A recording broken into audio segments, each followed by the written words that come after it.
সুপ্রিয় শিক্ষার্থীবৃন্দ, কেমন আছো সবাই? আশা করছি যে যেখানে আছো ভালো আছো, সুস্থ আছো। অনেকদিন পর আজকে আরেকটি ভিডিও নিয়ে তোমাদের সামনে হাজির হয়েছি। আজ আমি পদার্থবিজ্ঞান দ্বিতীয় পত্রের 7ম অধ্যায় অর্থাৎ ভৌত আলোক বিজ্ঞান এই অধ্যায় থেকে কিছু গুরুত্বপূর্ণ বিষয় তোমাদের সামনে উপস্থাপন করব।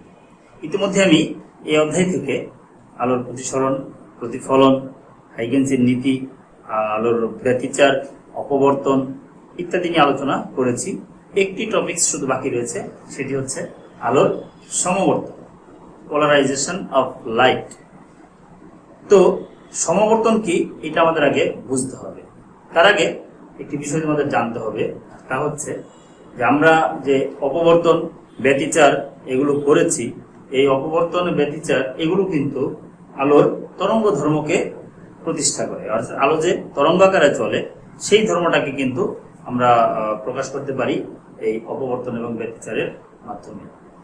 কিন্তু এটি আর তরঙ্গ না লম্বিক তরঙ্গ, অথবা এটা অনুদৈর্ঘ্য তরঙ্গ না অনুপ্রস্থ তরঙ্গ, এই বিষয়টি কিন্তু আমরা এখান থেকে বুঝতে পারিনি। তো আমরা এই সমবর্তন যখন করব তখন কিন্তু বুঝতে পারবো আলো একটি আর তরঙ্গ।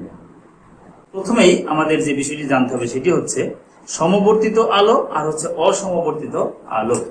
সমবর্তিত আলো এবং অসমবর্তিত আলো বুঝতে হলে আমাদের আগে জানতে হবে একটা ক্যালাসের বিষয়, আর সেই ক্যালাসটি হচ্ছে টুরমালিন ক্যালাস।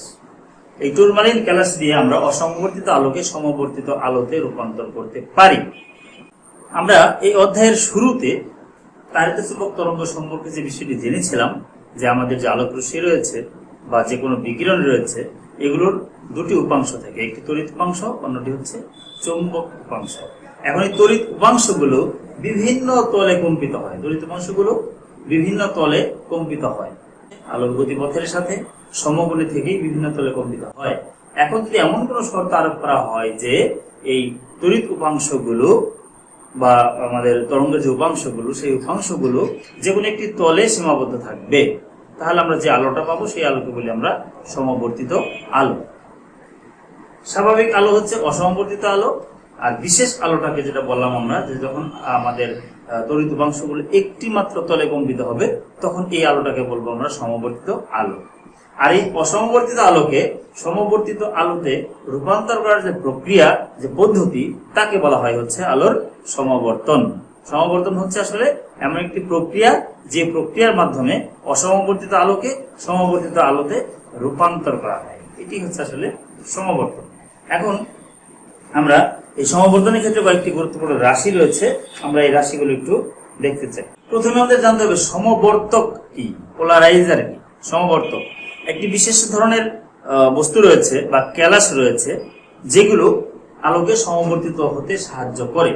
এই ক্যালাসগুলো এমন ভাবে তৈরি করা থাকে যে এর ভিতর দিয়ে যখন কোনো স্বাভাবিক আলো বা অসমবর্তিত আলো প্রবেশ করবে তখন শুধুমাত্র এই ক্যালাসের যে স্ফটিকগুলোর যে গঠন রয়েছে, ফাঁক রয়েছে, সেই ফাঁকগুলো চিরের মতো কাজ করে।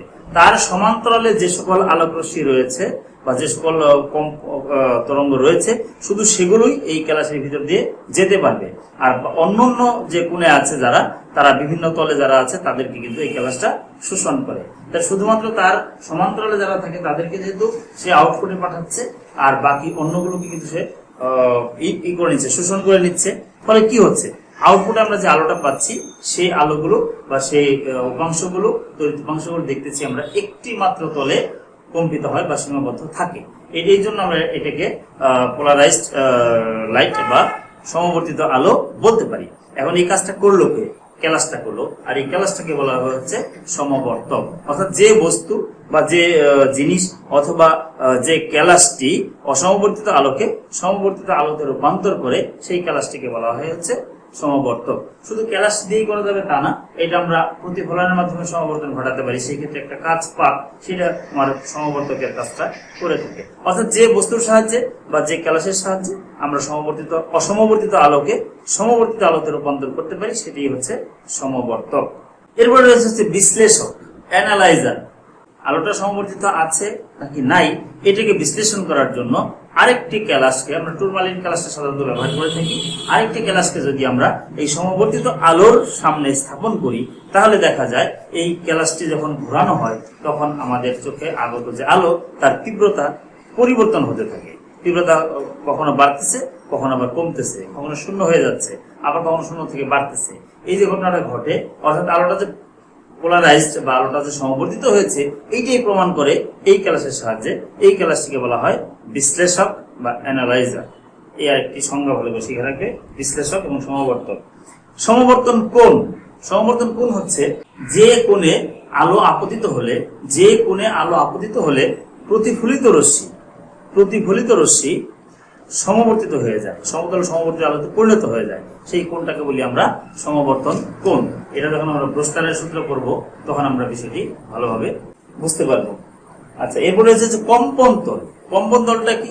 আমাদের সমবর্তিত আলোর ক্ষেত্রে তড়িৎ উপাংশগুলো যেই তলে কম্পিত হচ্ছে, আমরা বলেছি একটি মাত্র তলে উপাংশগুলো কম্পিত থাকবে, যেই তলে কম্পিত হবে সেই তলটাকে বলবো আমরা কম্পন তল। এটাকে বলবো কি? কম্পন তল। আরেকটি তল রয়েছে যেটা বলা হয় সমবর্তন তল। সমবর্তন তল হচ্ছে এই কম্পন তলের সাথে সমকোণে অবস্থিত যে তলটা আমরা কল্পনা করি সেটাকে বলা হয় হচ্ছে সমবর্তন তল। অর্থাৎ কম্পন তল এবং সমবর্তন তল সবসময়ই সমকোণে অবস্থান করবে। তো এই কয়েকটি সংজ্ঞা আমরা এখান থেকে শিখব। এরপর আমরা দেখবো হচ্ছে সমবর্তিত আলো উৎপন্ন করব কিভাবে, সমবর্তিত আলোটা আমরা উৎপন্ন করব কিভাবে, সেই বিষয়টা আমরা এখন দেখব। ফরাসি পদার্থ বিজ্ঞানী মেলাস উনি একটা পরীক্ষা করে প্রমাণ করেন যে আলো যখন কাঁচ পাতের উপর 57 ডিগ্রি, দ্যাট মিনস 57 ডিগ্রি কোণে আপতিত হয়, কোনো কাঁচ পাতের উপর যখন 57 ডিগ্রি কোণে আলো আপতিত হয়, তখন সেই আলোর একটি অংশ প্রতিফলিত হবে এবং একটি অংশ প্রতিসরিত হবে, এবং সেই প্রতিফলিত যে রশ্মিটি সেটি সমতল সমবর্তিত আলোতে পরিণত হবে। যে 57 ডিগ্রি কোণে যখন আপতিত হবে, আপতন কোণের মান যখন 57 ডিগ্রি হবে, তখন যে রশ্মিটা থাকবে সেই রশ্মিটি কি হবে? একটি অংশ প্রতিফলিত হবে আর একটি অংশ কিন্তু প্রতিসরিত হবে। যখনই কোনো মাধ্যমের মধ্যে দিয়ে আলো গমন করে তখন সেই আলোটা কিন্তু কিছু অংশ প্রতিফলিত হয়, কিছু অংশ প্রতিসরিত হয় এবং কিছু অংশ শোষিত হয়, তিনটা অংশে ভাগ হয়ে যায়। তো যাই হোক, এখানে আমরা শুধু প্রতিফলিত অংশ আর প্রতিসরিত অংশ নিয়ে কথা বলবো। এই যে যেহেতু 57 ডিগ্রি কোণে আপতিত হলো, এই 57 ডিগ্রি কোণকে আমরা বলবো কি? সমবর্তন কোণ। আর যে রশ্মিটা আমরা পাবো প্রতিফলিত রশ্মি, সেটিকে বলবো আমরা সমবর্তিত আলো। আমরা একটা চিত্রের সাথে বিষয়টি দেখাতে পারি। ওকে, তোমরা বোর্ডের চিত্রটি দেখতে পাচ্ছ। এই চিত্রে আমরা দেখিয়েছি এটা হচ্ছে আপতিত রশ্মি। এই আপতিত রশ্মিটা θ1 কোণে, এটা আমরা আপতন বিন্দু অঙ্কিত অভিলম্ব, θ1 কোণে আপতিত হলো। ফলে কি হলো? এই রশ্মি দুটি অংশে বিভক্ত হলো। একটি অংশ প্রতিফলিত হলো, তোমরা জানো আপতন কোণ এবং প্রতিফলন কোণের মান সমান হয়। ফলে এটা যদি আমার θ1 হয়, এটা কিন্তু θ1ই হবে। আর এখানে প্রতিসরণ কোণের মান লিখেছি আমি θ2। এটা হচ্ছে প্রতিসরিত রশ্মি, প্রতিসরিত রশ্মি এবং আপতন বিন্দু অঙ্কিত অভিলম্ব এর মধ্যবর্তী কোণ হচ্ছে প্রতিসরণ কোণ। প্রতিসরণ কোণের মান হচ্ছে θ2। মেলাস কি দেখিয়েছিলেন? মেলাস বলেছিলেন যে এই যে θ1 আপতন কোণ θ1, এই আপতন কোণের মান যদি 57 ডিগ্রি হয়, 57 ডিগ্রি হয়, তাহলে এই যে প্রতিফলিত রশ্মিটি আমরা দেখতে পাচ্ছি, এই প্রতিফলিত রশ্মিটি হবে সমতল সমবর্তিত আলো। পূর্ণাঙ্গভাবে এটা সমতল সমবর্তিত আলোতে পরিণত হবে। আর যেটা প্রতিসরিত রশ্মি দেখতে পাচ্ছ, এই প্রতিসরিত রশ্মিটা আংশিক সমবর্তিত হয়, পুরোপুরি সমবর্তিত হয় না। তো যাই হোক, তাহলে আমরা এখানে এটা বলতে পারি θ1 এর মান হতে হবে 57 ডিগ্রি, এটা মনে রাখতে হবে। আর যখন এটা 57 ডিগ্রি কোণে আপতিত হবে, তখন এটাও তোমাকে জানতে হবে এই প্রতিফলিত রশ্মি এবং প্রতিসরিত রশ্মি এর মধ্যবর্তী যে কোণ, সেটার মান হবে হচ্ছে 90 ডিগ্রি। সেটার মান অবশ্যই হতে হবে 90 ডিগ্রি। তখনই এটা পূর্ণরূপে সমবর্তিত আলোতে পরিণত হতে পারবে। ওকে, এখন আমরা এখান থেকে দেখতে পাচ্ছি যেটা সেটা হচ্ছে আপতন যে মাধ্যম রয়েছে, কাঁচ মাধ্যমটি রয়েছে, কাঁচ মাধ্যম প্রতিসরণ যদি মিউ হয়, তাহলে মিউ সমান আমরা কি লিখতে পারবো? সাইন, আমরা জানি যে mu equal to sine I by sine R. আমরা জানি mu equal to sine I by sine R, যেখানে আই হচ্ছে আপতন কোণ আর হচ্ছে প্রতিসরণ কোণ। এখানে আমার আই এর মানটা হয়ে যাবে কত? θ1, আর আর এর মানটা হবে কত? θ2। ফলে আমি এটাকে লিখতে পারি সাইন θ1 বাই হচ্ছে সাইন θ2। এবার আমি এটাকে একটু মডিফাই করি, সাইন θ1 ডিভাইড বাই হচ্ছে সাইন, এই θটাকে আমি লিখতে পারি 90 ডিগ্রি মাইনাস θ1। চিত্রটি তোমরা বুঝতেই পারছো এটা কেন হচ্ছে, তাই না? এখানে এই কোণটা যেহেতু 90 ডিগ্রি, এই কোণ এই কোণ এই কোণ তিনটা কোণ মিলে কিন্তু আমার 180 ডিগ্রি হওয়ার কথা, সরল কোণ। θ1, θ2 এবং 90 এই তিনটি মিলে তো হবে কত? 180 ডিগ্রি।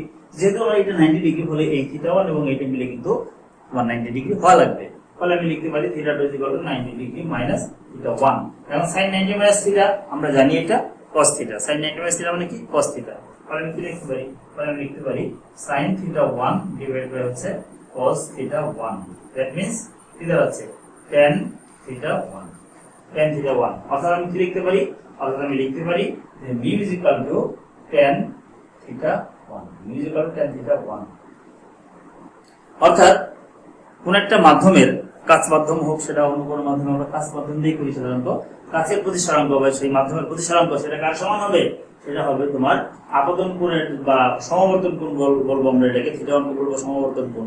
যেহেতু আমাদের প্রতিফলিত রশ্মিটি সমবর্তিত আলোতে পরিণত হয়েছে, ফলে আমাদের এই আপতন কোণ থিটাকে বলবো আমরা সমবর্তন কোণ। তাহলে সমবর্তন কোণের ট্যানজেন্ট অনুপাত নিয়ে যে মান পাওয়া যাবে সেটা হবে এই আমাদের প্রতিসরাঙ্ক মাধ্যমের বা কাচ মাধ্যমের প্রতিসরাঙ্ক tan θ1। সমীকরণে তোমরা মনে রাখবা, এটাকে ব্রুস্টারের সূত্র বলা হয়, এটাকে ব্রুস্টারের সূত্র বলা হয়ে থাকে। তো প্রিয় শিক্ষার্থীরা, আজকের লেকচারটা খুবই সংক্ষিপ্ত ছিল, খুব সামান্য কিছু জিনিস আমরা এখানে দেখেছি। আসলে এই অধ্যায়ে আর তেমন কিছু করার নেই, আমরা আগের বিষয়গুলো তো অন্য লেকচারে পড়িয়েছি। তো সমবর্তনটা শুধু বাকি ছিল, আমি সেটা আজকে শেষ করে দিলাম।